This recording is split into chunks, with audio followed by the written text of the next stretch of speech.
Hello students, this is Shweta, your biology teacher. Welcome to this online Pathshala of Biology. Today, I am going to tell you regarding the chapter Natural Resources. In online live class, I have already given you the introduction of natural resources. मेरे प्यारे बच्चों को natural resources के बारे में बहुत ज़्यादा knowledge है क्योंकि आप लोग क्लास 4 से ही पढ़ते आए हैं कि नेचुरल रिसोर्सेज क्या होता है। सबको पता है कि air, water, soil natural resources होते हैं, राइट। और जब एग्ज़ाम में इससे रिलेटेड क्वेश्चंस आते हैं कि नेचुरल रिसोर्सेज क्या हैं, एयर पॉल्यूशन क्या है, सॉयल पॉल्यूशन क्या है, तो जितनी आपको नॉलेज होती है, जितना आपको पता होता है इसके बारे में, आप वो सारा लिख देते हैं। मेरा इस वीडियो को बनाने का पर्पज़ यही है because you are studying the science subject कि जो क्वेश्चन आपसे पूछा जाए आप टू द पॉइंट उसी का आंसर लिखें, अपनी पूरी की पूरी नॉलेज एक ही क्वेश्चन पे, एक ही आंसर पे ना उड़े लें। दूसरी चीज़, आप लोग फ्यूचर जनरेशन हैं, आप लोग हमारा फ्यूचर हैं और हम सबको पता है कि जो नेचुरल रिसोर्सेज हैं ये डे बाय डे डिप्लीट होते चले जा रहे हैं, ख़त्म होते चले जा रहे हैं। तो इनको सेव भी करना है, इनको बचाना है। ये भी हम इस चैप्टर में थोड़ा सा पढ़ेंगे कि हमें इनको डिप्लीट होने से कैसे रोकना है, राइट। तो अब हम पढ़ते हैं चैप्टर नेचुरल रिसोर्सेज। आप सबको पता है कि नेचुरल का मतलब है वो चीज़ जो हमें नेचर ने गिफ्ट की, राइट। जो भी हमें नेचर गिफ्ट कर रहा है, रिसोर्सेज का मतलब होता है यूज़फुल चीज़ें। तो अगर हम इन दोनों टर्म्स को मिला दें तो इसका मतलब होगा कि वो यूज़फुल चीज़ें जो हमें नेचर ने गिफ्ट की हैं उनको बोला जाता है नेचुरल रिसोर्सेज, राइट। मैं आप लोगों के साथ एक पिक पे शेयर कर रही हूँ नेचुरल रिसोर्सेज की। एयर, वाटर, सॉयल ही नेचुरल रिसोर्सेज नहीं होते, इसके अलावा भी नेचुरल रिसोर्सेज होते हैं। I am sharing the pic with you, right. अब हम पढ़ते हैं कि जो हमारा प्लैनेट है, हमारे प्लैनेट का नाम क्या है बच्चों? आप सबको पता है कि ये हमारी अर्थ है, ठीक है। और हमारा जो प्लैनेट है वो कौन सा है? वो है अर्थ। और हमारे इस प्लैनेट पे लाइफ एग्जिस्ट करती है। लाइफ मतलब हम यहाँ पे सरवाइव कर सकते हैं, लाइफ यहाँ सस्टेन करती है। तो इसका क्या रीज़न है? क्योंकि यहाँ पे एम्बिएंट टेम्परेचर प्रेजेंट है, proper food, proper water present है। देखिए तीनों चीज़ें यहाँ पे मेंशन है, ambient temperature, proper temperature, water और फूड, तीनों चीज़ें यहाँ पे प्रेजेंट हैं जो लाइफ के सर्वाइवल के लिए ज़रूरी हैं। ये तीनों चीज़ें और कहीं आई मीन टू से किसी दूसरे प्लैनेट पे प्रेजेंट नहीं होती हैं, इसीलिए हमारे अर्थ पे लाइफ प्रेजेंट है। ये क्वेश्चन एग्ज़ाम में आता है कि हमारी जो अर्थ है, अर्थ प्लैनेट है, वहाँ पे लाइफ क्यों प्रेजेंट है? बिकॉज अर्थ के ऊपर एम्बिएंट टेम्परेचर, वाटर और फूड होता है, that is why life sustain on earth, right. अब यहाँ पे स्टूडेंट्स जो हमारा नेक्स्ट पैराग्राफ है वहाँ पे है कि what are these resources on earth, कि अर्थ के ऊपर जो ये रिसोर्सेज, हमारे जो चैप्टर का नेम है नेचुरल रिसोर्सेज, तो ये रिसोर्सेज कौन कौन से हैं?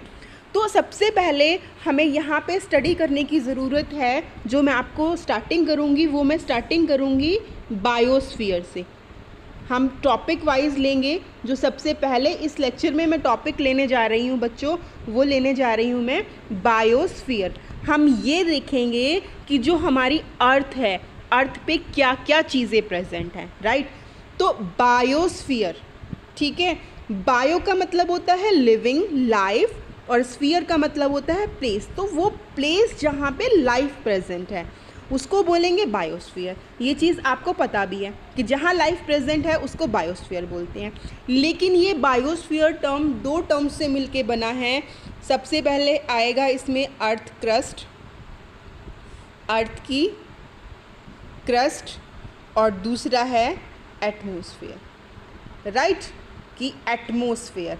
दो टर्म यहाँ पे हो गए, पहला हो गया अर्थ क्रस्ट और दूसरा हो गया एटमॉस्फेयर, ठीक है। तो अर्थ क्रस्ट क्या होती है? सबसे पहले हमको ये समझना ज़रूरी है कि अर्थ क्रस्ट है क्या। देखो, सपोज़ ये यहाँ पे जो ये है जहाँ पे हम रहते हैं, राइट, उसको क्या बोलते हैं, उसको उस एरिया को बोलते हैं क्रस्ट, ठीक है। जहाँ पे हम रहते हैं, जहाँ पे रॉक्स प्रेजेंट है, जहाँ पे वाटर प्रेजेंट है, उस एरिया को बोला जा रहा है क्रस्ट। उसके बाद जो दूसरा एरिया होता है इसको बोलते हैं मेंटल, MANTLE, इस एरिया को बोलते हैं मेंटल।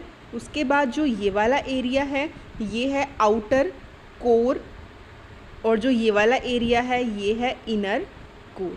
तो जो ये सबसे अंदर वाला एरिया है दैट इज़ इनर कोर। अगर हम इस एरिया पे पहुंच जाते हैं तो इट मीन्स कि हम अर्थ के सेंटर पे पहुंच गए हैं। I think you are getting me. Forget each and every point. आपको सिर्फ अभी अर्थ की लेयर्स याद रखनी है। अभी मैं आपको अर्थ की लेयर्स बता रही हूँ। अर्थ की कुछ एक लेयर्स हैं। जो सबसे आउटर लेयर है उसको क्रस्ट बोला जा रहा है। उसके बाद वाली लेयर मेंटल है। उसके बाद वाली लेयर आउटर क्रस्ट है, आउटर कोर है, और सबसे अंदर वाली लेयर इनर कोर है जहाँ पे अर्थ का सेंटर है, राइट।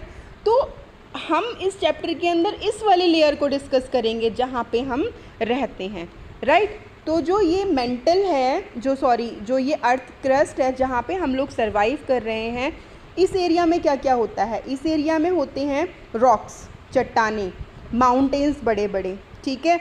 और दूसरा इसी लेयर के अंदर कुछ एक कैविटीज़ भी होती हैं। जो ये क्रस्ट होती है, इस क्रस्ट में कुछ एक कैविटीज़ भी होती हैं। कैविटी मतलब खाली स्पेस। और इस खाली स्पेस में क्या होता है? इस खाली स्पेस में होता है वाटर। क्या प्रेजेंट होते हैं यहाँ पे? ओशंस प्रेजेंट होते हैं, समुद्र, रिवर्स, डैम्स, राइट। तो ये सारी चीज़ें प्रेजेंट होती हैं आउटर लेयर के अंदर, जिसको बोला जाता है क्रस्ट, जो कि दिखाई देती है जहाँ पे हम सब सरवाइव कर रहे हैं। एक और चीज़ यहाँ पे है कि जो ये हमारी क्रस्ट है, जब अर्थक्वेक आता है तो जो ये क्रस्ट होती है, ये क्रस्ट पे ही सारी चीज़ें बनी हुई होती हैं। जब अर्थक्वेक आता है ये लेयर बड़ी ब्रिटल होती है, बड़ी सॉफ्ट होती है, तो ये ब्रेक डाउन हो जाती है, ये टूट जाती है। आपने देखा भी होगा, सुना भी होगा, भूकंप, अर्थक्वेक जब आता है तो बड़ी बड़ी बिल्डिंगें गिर जाती हैं, अर्थ ब्रेक डाउन हो जाती है, टूट जाती है, ठीक है। तो वो इसलिए क्योंकि ये जो लेयर है that is brittle, soft layer है। जब भूकंप आता है तो ये टूटना शुरू हो जाती है, राइट। आई थिंक अब आप लोगों को बायोस्फीयर क्लियर हो गया होगा। बायोस्फीयर जहाँ पे लाइफ सरवाइव कर रही है। अब इसी बायोस्फीयर की बच्चों कुछ फिज़िकल फॉर्म्स हैं, ठीक है। वो फिज़िकल फॉर्म्स कौन कौन सी हैं, वो फिज़िकल फॉर्म्स मैं आप लोगों को बताने जा रही हूँ। तो सबसे पहले क्या है? सबसे पहले जो फिज़िकल फॉर्म है वो फिज़िकल फॉर्म है लिथोस्फीयर। लिथोस्फीयर यहाँ पे दिया हुआ भी है। लिथो का मतलब क्रस्ट, ठीक है।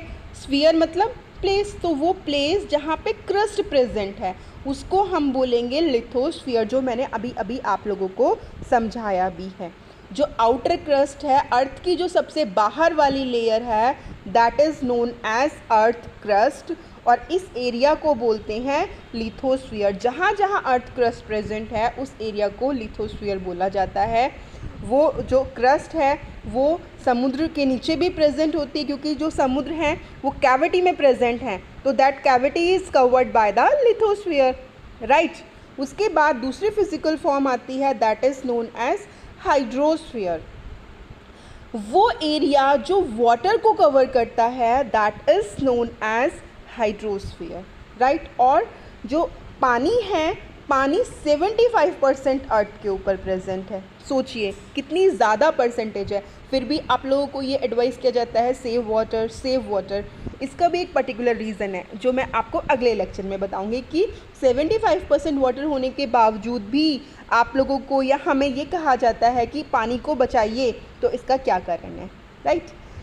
तीसरा जो फिज़िकल फॉर्म है वो है एटमॉस्फेयर। वो भी मैंने अभी अभी आपको लोगों को बताया था कि वो एरिया जहाँ पे एयर प्रेजेंट है और एयर के साथ साथ वाटर का इंट्रैक्शन यहाँ पे हो रहा है, इस एरिया को बोलते हैं एटमॉस्फेयर। और ये एरिया जो है ब्लैंकेट की तरह अर्थ पे काम करता है। सपोज़ दिस इज़ अर्थ, ये हमारा अर्थ प्लैनेट है, और इस अर्थ प्लैनेट के चारों तरफ का जो ये एरिया है that is like the blanket ये अर्थ को प्रोटेक्शन प्रोवाइड कर रहा है और ये वाला एरिया है एटमॉस्फेयर।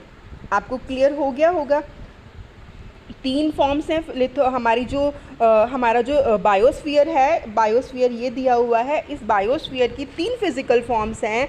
सबसे पहली फॉर्म हो गई इसकी लिथोस्फीयर, उसके बाद दूसरी फॉर्म हो गई इसकी हाइड्रोस्फीयर और तीसरी फॉर्म हो गई इसकी एटमॉस्फेयर, राइट। और एक और चीज़ मैं आपको यहाँ पे बताती हूँ कि जो हमारा लिथोस्फीयर होता है, लिथोस्फीयर में लिविंग ऑर्गेनिज्म के साथ साथ लिविंग ऑर्गेनिज्म तो आते ही आते हैं। लिविंग ऑर्गेनिजम्स को क्या कहते हैं? लिविंग ऑर्गेनिज्म को कहते हैं बायोटिक कंपोनेंट्स, राइट। इसके अलावा लिविंग ऑर्गेनिज्म के अलावा लिविंग ऑर्गेनिजम्स के प्रोडक्ट्स, उनकी प्रोसेसेस से बने हुए प्रोडक्ट्स जो होते हैं, जिनको एबायोटिक कंपोनेंट्स कहा जाता है, वो भी इस बायोस्फीयर के अंदर प्रेजेंट होते हैं, राइट। बायोस्फीयर के अंदर दो तरह के कंपोनेंट्स प्रेजेंट हैं। One is biotic components and other one is abiotic components. Biotic का मतलब होता है लिविंग, वो कंपोनेंट्स जो कि लिविंग हैं। तो लिविंग कौन कौन है? लिविंग माइक्रो ऑर्गेनिजम्स भी है, एनिमल्स भी हैं, प्लांट्स भी हैं।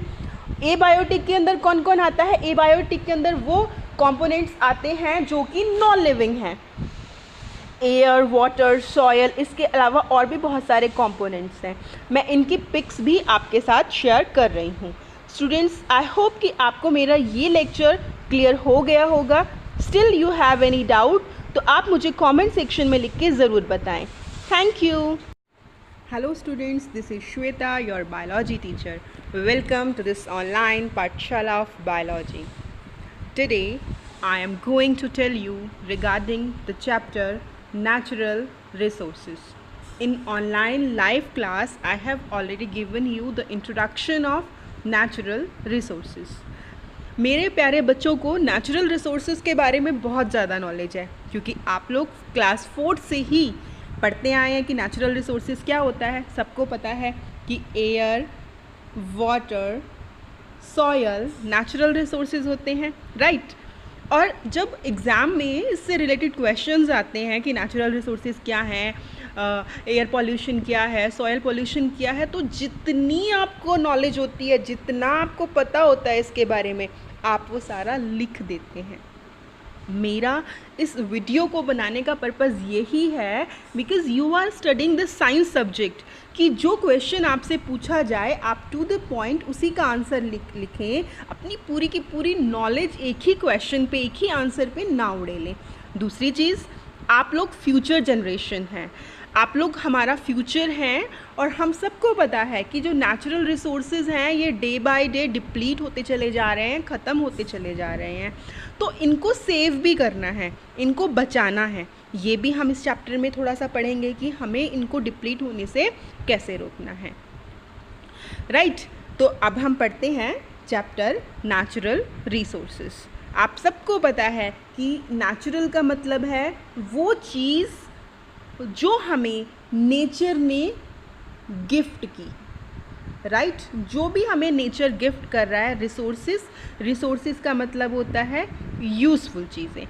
तो अगर हम इन दोनों टर्म्स को मिला दें तो इसका मतलब होगा कि वो यूज़फुल चीज़ें जो हमें नेचर ने गिफ्ट की हैं उनको बोला जाता है नेचुरल रिसोर्सेज, राइट। मैं आप लोगों के साथ एक पिक पे शेयर कर रही हूँ नेचुरल रिसोर्सेज की। एयर, वाटर, सॉयल ही नेचुरल रिसोर्सेज नहीं होते, इसके अलावा भी नेचुरल रिसोर्सेज होते हैं। I am sharing the pic with you, right.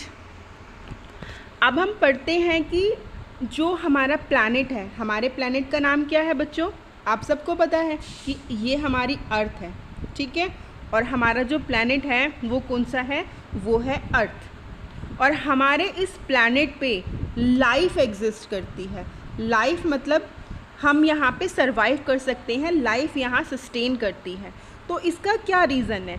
क्यों? क्योंकि यहाँ पे एम्बिएंट टेम्परेचर प्रेजेंट है, proper food, proper water present है। देखिए तीनों चीज़ें यहाँ पे मेंशन है, ambient temperature, proper temperature, water और फूड, तीनों चीज़ें यहाँ पे प्रेजेंट हैं जो लाइफ के सर्वाइवल के लिए ज़रूरी हैं। ये तीनों चीज़ें और कहीं आई मीन टू से किसी दूसरे प्लैनेट पे प्रेजेंट नहीं होती हैं, इसीलिए हमारे अर्थ पे लाइफ प्रेजेंट है। ये क्वेश्चन एग्ज़ाम में आता है कि हमारी जो अर्थ है, अर्थ प्लेनेट है, वहाँ पे लाइफ क्यों प्रेजेंट है। बिकॉज अर्थ के ऊपर एम्बियंट टेम्परेचर, वाटर और फूड होता है, that is why life sustain on earth, right. अब यहाँ पे स्टूडेंट्स जो हमारा नेक्स्ट पैराग्राफ है वहाँ पे है कि what are these resources on earth, कि अर्थ के ऊपर जो ये रिसोर्सेज, हमारे जो चैप्टर का नेम है नेचुरल रिसोर्सेज, तो ये रिसोर्सेज कौन कौन से हैं। तो सबसे पहले हमें यहाँ पे स्टडी करने की ज़रूरत है। जो मैं आपको स्टार्टिंग करूँगी वो मैं स्टार्टिंग करूँगी बायोस्फीयर से। हम टॉपिक वाइज लेंगे। जो सबसे पहले इस लेक्चर में मैं टॉपिक लेने जा रही हूँ बच्चों, वो लेने जा रही हूँ मैं बायोस्फीयर। हम ये देखेंगे कि जो हमारी अर्थ है, अर्थ पे क्या क्या चीज़ें प्रेजेंट हैं, राइट। तो बायोस्फीयर, ठीक है, बायो का मतलब होता है लिविंग, लाइफ, और स्फीयर का मतलब होता है प्लेस। तो वो प्लेस जहाँ पे लाइफ प्रेजेंट है उसको बोलेंगे बायोस्फीयर। ये चीज़ आपको पता भी है कि जहाँ लाइफ प्रेजेंट है उसको बायोस्फीयर बोलते हैं। लेकिन ये बायोस्फीयर टर्म दो टर्म्स से मिलके बना है। सबसे पहले आएगा इसमें अर्थ क्रस्ट, अर्थ की क्रस्ट, और दूसरा है एटमॉस्फेयर, राइट, कि एटमॉस्फेयर। दो टर्म यहाँ पे हो गए, पहला हो गया अर्थ क्रस्ट और दूसरा हो गया एटमॉस्फेयर, ठीक है। तो अर्थ क्रस्ट क्या होती है, सबसे पहले हमको ये समझना ज़रूरी है कि अर्थ क्रस्ट है क्या। देखो, सपोज़ ये यहाँ पे जो ये है जहाँ पे हम रहते हैं, राइट, उसको क्या बोलते हैं, उसको, उस एरिया को बोलते हैं क्रस्ट, ठीक है। जहाँ पे हम रहते हैं, जहाँ पे रॉक्स प्रेजेंट है, जहाँ पे वाटर प्रेजेंट है, उस एरिया को बोला जा रहा है क्रस्ट। उसके बाद जो दूसरा एरिया होता है इसको बोलते हैं मेंटल, MENTLE, इस एरिया को बोलते हैं मेंटल। उसके बाद जो ये वाला एरिया है ये है आउटर कोर, और जो ये वाला एरिया है ये है इनर कोर। तो जो ये सबसे अंदर वाला एरिया है दैट इज़ इनर कोर। अगर हम इस एरिया पे पहुंच जाते हैं तो इट मीन्स कि हम अर्थ के सेंटर पे पहुंच गए हैं। I think you are getting me. Forget each and every point. आपको सिर्फ अभी अर्थ की लेयर्स याद रखनी है। अभी मैं आपको अर्थ की लेयर्स बता रही हूँ। अर्थ की कुछ एक लेयर्स हैं। जो सबसे आउटर लेयर है उसको क्रस्ट बोला जा रहा है। उसके बाद वाली लेयर मेंटल है, उसके बाद वाली लेयर आउटर क्रस्ट है, आउटर कोर है, और सबसे अंदर वाली लेयर इनर कोर है जहाँ पे अर्थ का सेंटर है, राइट। तो हम इस चैप्टर के अंदर इस वाली लेयर को डिस्कस करेंगे जहाँ पे हम रहते हैं, राइट। तो जो ये मेंटल है, जो ये अर्थ क्रस्ट है जहाँ पे हम लोग सरवाइव कर रहे हैं, इस एरिया में क्या क्या होता है। इस एरिया में होते हैं रॉक्स, चट्टानें, माउंटेन्स बड़े बड़े, ठीक है। और दूसरा, इसी लेयर के अंदर कुछ एक कैविटीज़ भी होती हैं। जो ये क्रस्ट होती है, इस क्रस्ट में कुछ एक कैविटीज़ भी होती हैं। कैविटी मतलब खाली स्पेस। और इस खाली स्पेस में क्या होता है, इस खाली स्पेस में होता है वाटर। क्या प्रेजेंट होते हैं यहाँ पे, ओशंस प्रेजेंट होते हैं, समुद्र, रिवर्स, डैम्स, राइट। तो ये सारी चीज़ें प्रेजेंट होती हैं आउटर लेयर के अंदर, जिसको बोला जाता है क्रस्ट, जो कि दिखाई देती है जहाँ पे हम सब सरवाइव कर रहे हैं। एक और चीज़ यहाँ पे है कि जो ये हमारी क्रस्ट है, जब अर्थक्वेक आता है तो जो ये क्रस्ट होती है, ये क्रस्ट पे ही सारी चीज़ें बनी हुई होती हैं। जब अर्थक्वेक आता है ये लेयर बड़ी ब्रिटल होती है, बड़ी सॉफ्ट होती है, तो ये ब्रेक डाउन हो जाती है, ये टूट जाती है। आपने देखा भी होगा, सुना भी होगा, भूकंप, अर्थक्वेक जब आता है तो बड़ी बड़ी बिल्डिंगें गिर जाती हैं, अर्थ ब्रेक डाउन हो जाती है, टूट जाती है, ठीक है। तो वो इसलिए क्योंकि ये जो लेयर है that is brittle, soft layer है। जब भूकंप आता है तो ये टूटना शुरू हो जाती है, राइट। आई थिंक अब आप लोगों को बायोस्फीयर क्लियर हो गया होगा। बायोस्फीयर जहाँ पे लाइफ सर्वाइव कर रही है। अब इसी बायोस्फीयर की बच्चों कुछ फिज़िकल फॉर्म्स हैं, ठीक है। वो फिज़िकल फॉर्म्स कौन कौन सी हैं, वो फिज़िकल फॉर्म्स मैं आप लोगों को बताने जा रही हूँ। तो सबसे पहले क्या है, सबसे पहले जो फिज़िकल फॉर्म है वो फिजिकल फॉर्म है लिथोस्फीयर। लिथोस्फीयर यहाँ पे दिया हुआ भी है। लिथो का मतलब क्रस्ट, ठीक है, स्फीयर मतलब प्लेस, तो वो प्लेस जहाँ पे क्रस्ट प्रेजेंट है उसको हम बोलेंगे लिथोस्फीयर, जो मैंने अभी अभी आप लोगों को समझाया भी है। जो आउटर क्रस्ट है, अर्थ की जो सबसे बाहर वाली लेयर है, that is known as earth crust, और इस एरिया को बोलते हैं लिथोस्फीयर। जहाँ जहाँ अर्थ क्रस्ट प्रेजेंट है उस एरिया को लिथोस्फीयर बोला जाता है। वो जो क्रस्ट है वो समुद्र के नीचे भी प्रेजेंट होती है, क्योंकि जो समुद्र हैं वो कैविटी में प्रेजेंट हैं, तो that cavity is covered by the lithosphere, right. उसके बाद दूसरी फिजिकल फॉर्म आती है, that is known as hydrosphere. वो एरिया जो वाटर को कवर करता है that is known as hydrosphere, right. और जो पानी है, पानी 75% अर्थ के ऊपर प्रेजेंट है। सोचिए कितनी ज़्यादा परसेंटेज है, फिर भी आप लोगों को ये एडवाइस किया जाता है सेव वाटर, सेव वाटर। इसका भी एक पर्टिकुलर रीज़न है जो मैं आपको अगले लेक्चर में बताऊंगी कि 75% वाटर होने के बावजूद भी आप लोगों को या हमें ये कहा जाता है कि पानी को बचाइए, तो इसका क्या कारण है, राइट। तीसरा जो फिज़िकल फॉर्म है वो है एटमॉस्फेयर। वो भी मैंने अभी अभी आपको लोगों को बताया था कि वो एरिया जहाँ पे एयर प्रेजेंट है और एयर के साथ साथ वाटर का इंट्रैक्शन यहाँ पे हो रहा है, इस एरिया को बोलते हैं एटमॉस्फेयर। और ये एरिया जो है ब्लैंकेट की तरह अर्थ पे काम करता है। सपोज़ दिस इज़ अर्थ, ये हमारा अर्थ प्लैनेट है, और इस अर्थ प्लैनेट के चारों तरफ का जो ये एरिया है that is like the blanket, ये अर्थ को प्रोटेक्शन प्रोवाइड कर रहा है, और ये वाला एरिया है एटमॉस्फेयर। आपको क्लियर हो गया होगा। 3 फॉर्म्स हैं हमारा जो बायोस्फीयर है, बायोस्फीयर ये दिया हुआ है। इस बायोस्फीयर की 3 फिजिकल फॉर्म्स हैं।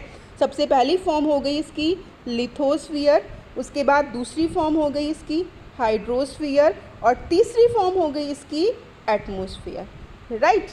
और एक और चीज़ मैं आपको यहाँ पे बताती हूँ कि जो हमारा लिथोस्फीयर होता है, लिथोस्फीयर में लिविंग ऑर्गेनिज्म के साथ साथ लिविंग ऑर्गेनिज्म तो आते ही आते हैं। लिविंग ऑर्गेनिजम्स को क्या कहते हैं? लिविंग ऑर्गेनिज्म को कहते हैं बायोटिक कंपोनेंट्स, राइट।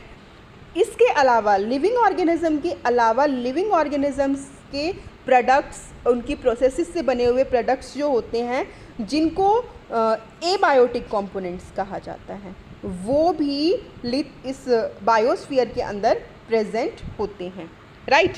बायोस्फीयर के अंदर 2 तरह के कंपोनेंट्स प्रेजेंट हैं। One is biotic components and other one is abiotic components. Biotic का मतलब होता है लिविंग, वो कंपोनेंट्स जो कि लिविंग हैं। तो लिविंग कौन कौन है? लिविंग माइक्रो ऑर्गेनिजम्स भी है, एनिमल्स भी हैं, प्लांट्स भी हैं। एबायोटिक के अंदर कौन कौन आता है? एबायोटिक के अंदर वो कंपोनेंट्स आते हैं जो कि नॉन लिविंग हैं, एयर, वाटर, सॉयल, इसके अलावा और भी बहुत सारे कंपोनेंट्स हैं। मैं इनकी पिक्स भी आपके साथ शेयर कर रही हूँ। स्टूडेंट्स, आई होप कि आपको मेरा ये लेक्चर क्लियर हो गया होगा। Still you have any doubt तो आप मुझे कमेंट सेक्शन में लिख के ज़रूर बताएं। Thank you.